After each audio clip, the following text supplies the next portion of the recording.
ഇന്നിതേ കാണിക്കാൻ പോകുന്നത് കുക്കുമ്പറാണ് കേട്ടോ. നമ്മൾ കഴിഞ്ഞ ദിവസങ്ങളിലൊക്കെ ആയിട്ട് നട്ട് ഇതുപോലൊരു സ്റ്റാൻഡൊക്കെ പിടിപ്പിച്ച് അതിൻ്റെ ഉള്ളിൽ കുക്കുമ്പർ പടരാൻ തുടങ്ങുന്നതൊക്കെ ഞാൻ വീഡിയോ ഇട്ടിട്ടുണ്ടായിരുന്നു, പൂക്കുന്നതും വീഡിയോ ഇട്ടിട്ടുണ്ടായിരുന്നു. ഇനിയിപ്പോൾ അതിൻ്റെ ഉള്ളിലേക്ക് കായകളായിട്ടുണ്ട് കേട്ടോ. അതേ ഇവിടെ നോക്കിയാൽ അറിയാം. ഇത് കായ്ക്കാൻ തുടങ്ങി കഴിഞ്ഞാൽ ഒരു കൊമ്പിൻ്റെ ഇവിടെ നിന്ന് കാ വന്ന് തുടങ്ങിയതാണ് കേട്ടോ. ഇത് നോക്കിയാൽ അറിയാം. ഇവിടെ നിന്ന് ഇങ്ങനെ എല്ലാ ഇലകളുടെ ഇടയിലൂടെ ഓരോ കായകൾ ഇങ്ങനെ പിടിച്ച് ആ ഒരു കൊമ്പ് ഫുള്ള് കായകളുണ്ടാവുകയാണ് കേട്ടോ.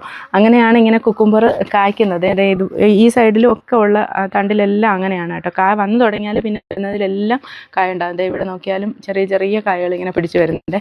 അപ്പോൾ ഇതേ വീടിൻ്റെ മുറ്റത്ത് വളരെ സിമ്പിളായിട്ട് വളരെ എളുപ്പത്തിൽ നമുക്ക് വലിയ പന്തലൊന്നും ഇടാതെ ഭയങ്കര കെയറൊന്നും കൊടുക്കാതെ നല്ല കുക്കുമ്പർ വീട്ടിൽ തന്നെ ആക്കിയെടുക്കാം കേട്ടോ.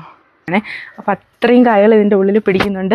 അതുപോലെ ഈ ഒരു സൈഡിൽ കായ്ക്കാൻ തുടങ്ങിക്കഴിഞ്ഞാൽ ആ ഒരു സൈഡ് മുഴുവൻ ഇങ്ങനെ കായ്ക്കുവാണ് കേട്ടോ. അതുപോലെ തന്നെ പോളിനേഷൻ ചെയ്യേണ്ട ആവശ്യമില്ല, കാരണം തേനീച്ച ധാരാളം വരുന്നുണ്ട്, പോളിനേഷൻ നടക്കുന്നുണ്ട്.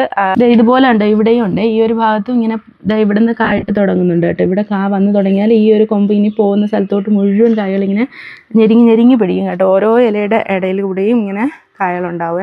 അപ്പോൾ അത്രയും പൂക്കാനും കായ്ക്കാനും ഒക്കെ ആയിട്ട് തുടങ്ങിയിട്ടുണ്ട് കേട്ടോ. അപ്പോൾ ഇന്നത്തെ വീഡിയോ ഇത്രയേ ഉള്ളൂ. അടുത്ത വീഡിയോയിലൂടെ കാണുന്നത് വരെ ബൈ.